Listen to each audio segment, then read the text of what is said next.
ಕಳ್ಳರ ಹಾವಳಿಗೆ ಬೆಚ್ಚಿ ಬಿದ್ದ ಹಾಸನದ ಜಿಲ್ಲೆ ನಗರದ ವಿದ್ಯಾನಗರದಲ್ಲಿ ಮನೆ ಬಾಗಿಲು ಮುರಿದು ಕಳ್ಳತನ ಆಗಿದೆ. ವನಜಾಕ್ಷಿ ಎಂಬುವರ ಮನೆಯಲ್ಲಿ ನಗದು ಚಿನ್ನಾಭರಣ ಕಳುವಾಗಿದೆ. ಮನೆ ಹೊರಗೆ ನಿಲ್ಲಿಸಿದ್ದ ಕಾರನ್ನು ಕದ್ದು ಕಳ್ಳರು ಪರಾರಿಯಾಗಿದ್ದಾರೆ. 10 ದಿನಗಳಿಂದ ಬೆಂಗಳೂರಿಗೆ ತೆರಳಿದ್ದಂತ ಕುಟುಂಬ ನಿನ್ನೆ ರಾತ್ರಿ ಮನೆಯ ಬಾಗಿಲು ಮುರಿದು ಮನೆ ಕಳ್ಳತನ ಆಗಿದೆ. ಸ್ಥಳಕ್ಕೆ ಪೊಲೀಸರು ಭೇಟಿ ನೀಡಿ ಪರಿಶೀಲನೆಯನ್ನ ನಡೆಸಿದ್ದಾರೆ. ವನಜಾಕ್ಷಿ ಎಂಬುವರ ಮನೆಯಲ್ಲಿ ನಗದು ಚಿನ್ನಾಭರಣ ಎಲ್ಲ ಕೂಡ ಕದ್ದು ಪರಾರಿಯಾಗಲಾಗಿದೆ. ಮನೆ ಹೊರಗೆ ನಿಲ್ಲಿಸಿದ ಕಾರನ್ನೂ ಕದ್ದುಬಿಟ್ಟಿದ್ದಾರೆ ಕಳ್ಳರು. ಕಾರನ್ನು ಕದ್ದು ಪರಾರಿಯಾಗಿದ್ದಾರೆ. 10 ದಿನಗಳಿಂದ ಬೆಂಗಳೂರಿಗೆ ತೆರಳಿದಂತೆ ಕುಟುಂಬ ಮನೆಯಲ್ಲಿ ಇರಲಿಲ್ವಂತೆ. ಯಾರೋ ನೋಡಿದ್ದಾರೆ, ಯಾರು ಮನೇಲಿ ಇಲ್ಲ ಅಂತ ಗೊತ್ತಾಗಿದೆ. ನಿನ್ನೆ ರಾತ್ರಿ ಮನೆಯ ಬಾಗಿಲನ್ನು ಮುರಿದು ಮನೆಯ ಕಳ್ಳತನ ಮಾಡಲಾಗಿದೆ. ಸ್ಥಳಕ್ಕೆ ಪೊಲೀಸರು ಭೇಟಿ ನೀಡಿ ಪರಿಶೀಲನೆಯನ್ನು ನಡೆಸಿದ್ದಾರೆ. ರಾಜ್ಯದಲ್ಲಿ ಕಳ್ಳತನ, ದರೋಡೆ ಈ ಪ್ರಕರಣಗಳು ದಿನದಿಂದ ದಿನಕ್ಕೆ ಹೆಚ್ಚಾಗ್ತಾ ಇದೆ. ಯಾರೇ ಮನೆ ಬಿಟ್ಟು ಎಲ್ಲಿಗೆ ಹೋಗ್ಬೇಕಾದ್ರೂ ಬಹಳ ಅಲರ್ಟ್ ಆಗಿರಬೇಕು. ನೋಡಿ, ಇವರು 10 ದಿನದಿಂದ ಮನೇಲಿ ಇರಲಿಲ್ವಂತೆ. ಸೊ ಸಹಜವಾಗಿ ಗೊತ್ತಾಗಿರುತ್ತೆ, ಮನೇಲಿ ಯಾರು ಇಲ್ಲ ಅಂತ ಕಾಣಿಸುತ್ತೆ, ಬಹುದಿನ ಆಯಿತು ಅಂತ ವಾಚ್ ಮಾಡಿರ್ತಾರೆ. ಸರಿಯಾದ ಸಮಯ ಅಂತ ಒಳಗಡೆ ನುಗ್ಗಿರೋದು. ನೋಡಿ, ಬಾಗಿಲೆಲ್ಲ ಒಡೆದು ಒಳಗೆ ನುಗ್ಗಿ ಮನೆ ಒಳಗಡೆ ಇದ್ದಂಥ ಹಣ ಹಾಗೆಯೇ ಬಂಗಾರ ಎಲ್ಲ ಕದಿಯೋದ್ರ ಜೊತೆಗೆ ಮನೆ ಮುಂದೆ ನಿಲ್ಲಿಸಿದ್ದಂಥ ಕಾರನ್ನೂ ಕೂಡ ಕದ್ದು ಎಸ್ಕೇಪ್ ಆಗಿದ್ದಾರೆ. ಹೇಳ್ತೀನಿ ಬ್ರೋ, ಅಂತ ಡ್ಯೂಟಿಲಿ ನಿಮಿಷ ನಾನು ಡ್ಯೂಟಿಲಿ ಇದ್ದೀನಿ.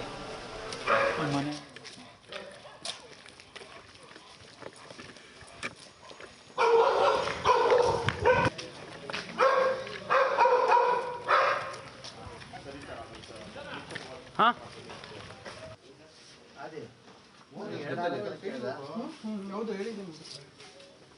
ಬರುತ್ತಾ?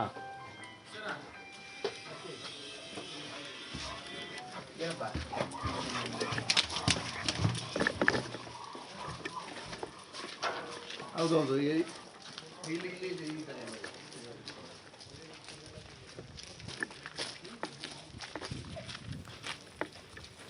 ಇನ್ನು ಇದಕ್ಕೆ ಸಂಬಂಧಪಟ್ಟಂತೆ ನಮ್ಮ ಪ್ರತಿನಿಧಿ ಪ್ರಕಾಶ್ ಒಂದು ವಾಕ್ ಥ್ರೂ ನಡೆಸಿದ್ದಾರೆ, ನೋಡೋಣ ಬನ್ನಿ. ಹಾಸನ ನಗರದಲ್ಲಿ ಇತ್ತೀಚೆಗೆ ಕಳ್ಳತನದ ಪ್ರಕರಣಗಳು ಹೆಚ್ಚಾಗ್ತಾ ಇದೆ. ಹಾಸನದ ವಿದ್ಯಾನಗರದಲ್ಲಿ ತಡರಾತ್ರಿ ಕಳ್ಳರು ಮನೆಗೆ ನುಗ್ಗಿ ಅಂದರೆ ಒಂದಿಷ್ಟು ಕಳ್ಳತನ ಮಾಡಿದ್ದಾರೆ ಎನ್ನುವ ಆರೋಪಗಳು ಕೂಡ ಕೇಳಿಬರ್ತಾ ಇರುವಂಥದ್ದು. ಮನೆಯಲ್ಲಿ ಒಳಗಡೆ ಇದ್ದಂತಹ ಕಾಂಪೌಂಡ್ ಒಳಗಡೆ ಇದ್ದಂತಹ ವೋಲ್ಸ್ ವ್ಯಾಗನ್ ಕಾರ್ ಏನಿದೆ, ಕಾರನ್ನು ಕೂಡ ಹೊತ್ತೊಯ್ದಿದ್ದಾರೆ ಎನ್ನುವ ಆರೋಪ ಈಗಾಗಲೇ ಕೇಳಿಬರ್ತಾ ಇರುವಂಥದ್ದು. ಈಗ ಸಂಬಂಧಪಟ್ಟ ಹಾಗೆ ಬಡಾವಣೆ ಪೊಲೀಸರು ಕೂಡ ಸ್ಥಳಕ್ಕೆ ಬಂದಿದ್ದಾರೆ. ವಿದ್ಯಾನಗರದಲ್ಲಿರ್ತಕ್ಕಂತಹ ವನಜಾಕ್ಷಿ ಮತ್ತು ಶಿವನಂಜೇಗೌಡರ ಮನೆ ಮುಂದೆ ಈಗಾಗಲೇ ಪೊಲೀಸರು ಮತ್ತು ಶ್ವಾನದಳದವರು ಜೊತೆಗೆ ಬೆರಳಚ್ಚು ತಜ್ಞರು ಎಲ್ಲರೂ ಕೂಡ ಭೇಟಿ ನೀಡಿದ್ದಾರೆ. ಪರಿಶೀಲನೆಯಲ್ಲಿ ಕೂಡ ಈಗಾಗಲೇ ಮುಂದಾಗ್ತಾ ಇರುವಂಥದ್ದು. ಅವರು ಕಳೆದ 3-4 ದಿನಗಳಿಂದ ವನಜಾಕ್ಷಿ ಎಂಬುವರು ಬೆಂಗಳೂರಿನಲ್ಲಿ ಇರ್ತಕ್ಕಂತಹ ಅವರ ಮಕ್ಕಳ ಮನೆಗೆ ಹೋಗಿದ್ದರು. ಇದೇ ಸಂದರ್ಭವನ್ನು ಅರಿತಂತಹ ಕಳ್ಳರು ತಡರಾತ್ರಿ ಒಳಗೆ ನುಗ್ಗಿರುವಂಥದ್ದು. ನುಗ್ಗಿ ಬಾಗಿಲನ್ನು ಮೀಟಿ ಈಗಾಗಲೇ ಮನೆ ಒಳಗಡೆ ನುಗ್ಗಿ ಕಳ್ಳತನಕ್ಕೆ ಪ್ರಯತ್ನ ಮಾಡಿ ಕಳ್ಳತನ ಮಾಡಿದ್ದಾರೆ ಅನ್ನುವ ಮಾಹಿತಿ ಸದ್ಯಕ್ಕೆ ಲಭ್ಯವಾಗಿರ್ತಕ್ಕಂಥದ್ದು. ಕಾರ್ ಕೂಡ ಇಲ್ಲಿದ್ದಂತಹ ಕಾರ್ ಕೂಡ ಈಗಾಗಲೇ ಕಳ್ಳತನವಾಗಿದೆ ಅನ್ನುವ ಮಾಹಿತಿ ಇರುವಂಥದ್ದು. ಸ್ಥಳಕ್ಕೆ ಬಡಾವಣೆ ಪೊಲೀಸರು ಕೂಡ ಈಗಾಗಲೇ ಬಂದಿರುವಂಥದ್ದು. ಒಂದಿಷ್ಟು ಪರಿಶೀಲನೆಯ ಕೆಲಸದಲ್ಲಿ ತಲ್ಲೀನರಾಗಿರ್ತಕ್ಕಂಥದ್ದು. ಬೆರಳಚ್ಚು ತಜ್ಞರು ಕೂಡ ಬಂದಿದ್ದಾರೆ, ಜೊತೆಗೆ ಶ್ವಾನದಳದವರು ಕೂಡ ಈಗಾಗಲೇ ಆಗಮಿಸಿದ್ದಾರೆ. ಒಟ್ಟಾರೆ ಅವರ ಮಾಲೀಕರು ವನಜಾಕ್ಷಿ ಏನಿದ್ದಾರೆ ಬೆಂಗಳೂರಿನಿಂದ ಹಾಸನಕ್ಕೆ ಬರ್ತಾ ಇದ್ದಾರೆ ಅನ್ನುವ ಮಾಹಿತಿ ಸದ್ಯಕ್ಕೆ ಲಭ್ಯವಾಗಿರ್ತಕ್ಕಂಥದ್ದು. ಬಟ್ ಇಲ್ಲಿರುವಂತಹ ಮನೆಯ ಅವರ ಸುತ್ತಮುತ್ತಲಿನ ನೆಂಟರು ಸಂಬಂಧಿಕರು ಏನಿದ್ದಾರೆ ಅವರು ಕೂಡ ಈಗಾಗಲೇ ಆಗಮಿಸಿರುವಂಥದ್ದು. ಒಟ್ಟಾರೆ ಈಗ ಸದ್ಯಕ್ಕೆ ಪೊಲೀಸರು ಪ್ರಕರಣವನ್ನು ಕೂಡ ದಾಖಲು ಮಾಡಿಕೊಂಡಿರುವಂಥದ್ದು.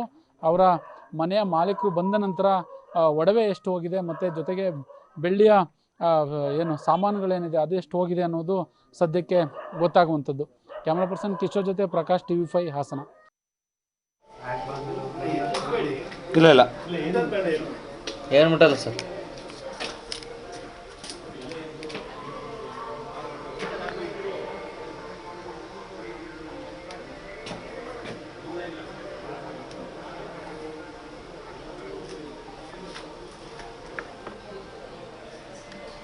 ನೋಡಿ, ಹಾಸನ ವಿದ್ಯಾನಗರದಲ್ಲಿ ಒಂದು ಘಟನೆ ನಡೆದಿರುವಂಥದ್ದು. ಮನೆಯಲ್ಲಿ ಯಾರೋ 10 ದಿನಗಳಿಂದ ಇರಲಿಲ್ಲ, ಅದನ್ನು ಯಾರೋ ನೀಟಾಗಿ ಗಮನಿಸಿದ್ದಾರೆ.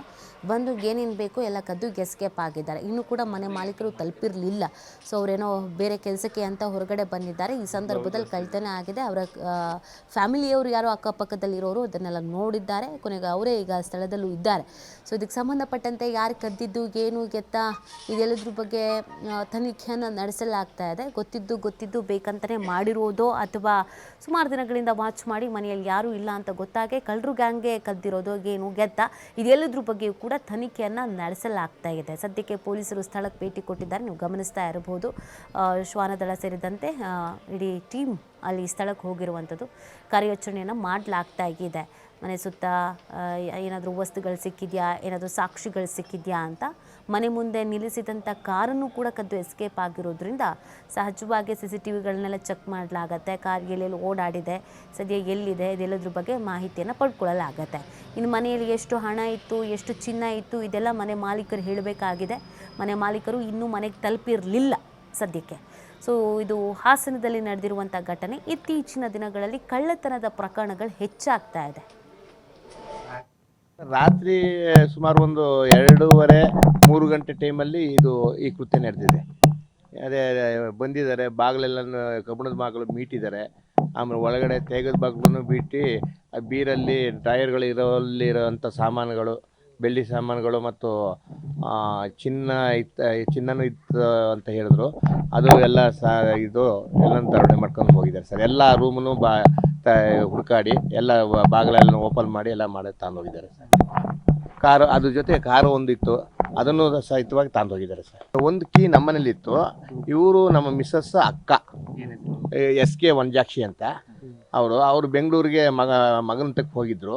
ಇಲ್ಲಿ ಅವ್ರ ತಂದೆ ಅಂದರೆ ನನ್ನ ಹೆಂಡತಿ ತಂದೆ, ಅವ್ರ ಹೆಂಡತಿನೂ ತಂದೆ, ಅವರು ಇಲ್ಲಿದ್ದರು ಮನೇಲಿ. ನಮ್ಮ ಮನೆಗೆ ಬಂದು ರಾತ್ರಿ 8:30 ಮೇಲೆ ಮಲಗಿದ್ರು. ಬೆಳಿಗ್ಗೆ ನಾನೇ ಅವ್ರನ್ನ ಇಲ್ಲಿ ನಾನು ಬಿಲ್ಡಿಂಗ್ ತಕ್ಕ ಹೋಗ್ತಾಯಿದ್ದೆ, ನಮ್ಮ ಡೆಂಟಲ್ ಕಾಲೇಜ್ ಕಾರ್ನರ್ ಬಿಲ್ಡಿಂಗ್ ಹತ್ತಕ್ಕೆ. ಆಗ ಹೋಗ್ತಾ ಇದ್ದಾಗ ಅವ್ರನ್ನ ಇಲ್ಲಿ ಬಿಟ್ಟು ಹೋದೆ. ಬಿಟ್ಟು ಹೋದಾಗ ಬಂದು ನೋಡಿದ್ರೆ ಬಾಗಿಲೆಲ್ಲ ಮೀಟಿತ್ತು, ಗೇಟೆಲ್ಲನೂ ಬೀಗ ಎಲ್ಲನೂ ಹೊಡೆದಾಕಿರೋದು ಕಂಡು ಬಂತು. ಈಗಾಗಲೇ ಒಂದು 4-5 ದಿವಸ ಆಗಿತ್ತು ಸರ್ ಹೋಗಿ. ಮಾಡಿರ್ಬೋದು ಸರ್. ಆ ಥರ ಕಾರ್ ಇಲ್ಲಿ ಪಕ್ಕ ಸೈಟಲ್ಲೇ ಇತ್ತು ಸರ್. ಮನೆ ಇದೆಯಲ್ಲ ಅದ್ರ ಪಕ್ಕ ಸೈಟಲ್ಲೇ ಇತ್ತು ಕಾರ್. ಗೇಟ್ ಎಲ್ಲ ಬೀಗ ಆಗಿತ್ತು ಸರ್. ಬೀಗ ಹಾಕಿದ್ದೆಲ್ಲ ಅವ್ರು ಓಪನ್ ಮಾಡಿದ್ದಾರೆ. ಓಪನ್ ಮಾಡಿ ಎಲ್ಲ ಮಾಡಿದ್ದಾರೆ. ಎಷ್ಟು ಅಮೌಂಟ್ ಹೋಗಿದೆ ಅಂತ ಅದು ಅವ್ರು ಬರ್ತಾ ಇದ್ದಾರೆ. ಅದು ಸ್ವಲ್ಪ ಅಮೌಂಟು, ಚಿನ್ನ ಮತ್ತು ಬೆಳ್ಳಿ ಸಾಮಾನುಗಳೆಲ್ಲ ಹೋಗಿದ್ದಾವಂತೆ ಸರ್. ರಾತ್ರಿ ಸುಮಾರು ಒಂದು